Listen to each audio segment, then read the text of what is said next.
Keeping It Real with Cam Marston is brought to you by C2 Wealth Strategies.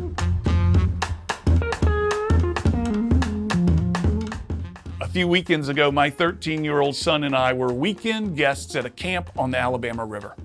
I can't remember a time where I was more wet and muddy and cold and happy. When the four-wheeler got stuck in the mud 2 miles from the camp in the black dark of a cold night, and my buddy said, "We'll need to get out and push," my 13-year-old stepped out into the mud nearly up to his waist. I got out, sloshed around back, mud filling my boots, and joined him behind the cart, and we pushed, mud flying all over us. At that moment, it was not fun. However, deep down inside, I knew this was a memory in the making. I was shivering on the outside. I was smiling on the inside. Making memories with your kids is something every parent wants. However, if you've parented teenagers, you're aware of the ways kids this age test boundaries. How much can I get away with, they seem to say. How far can I push things? When and where will he say, "No more"?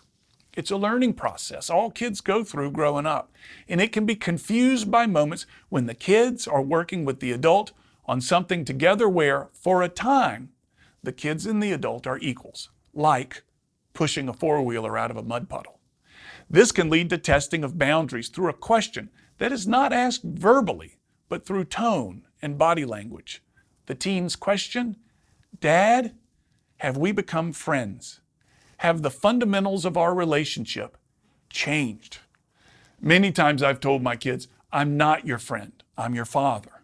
And being your father is much more important right now than being a friend." Too many times when I say it, my voice has risen. There's tension in the air, there's finality in the words. A boundary test has occurred.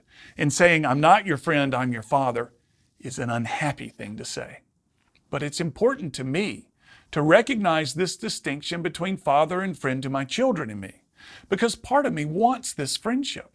It's an appealing thought that someone I like so much, like my kids, would want to be my friend.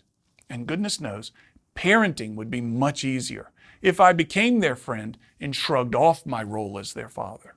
It would mean less discipline, fewer rules, fewer punishments.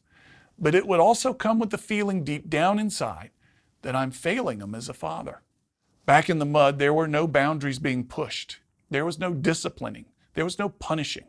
Just the two of us pushing. Cold, wet, miserable in the moment, but deliriously happy to be doing this with my son. A memory being created with a young man who's become a wonderful companion. Not my friend, my son. I'm Cam Marston, and I'm just trying to keep it real.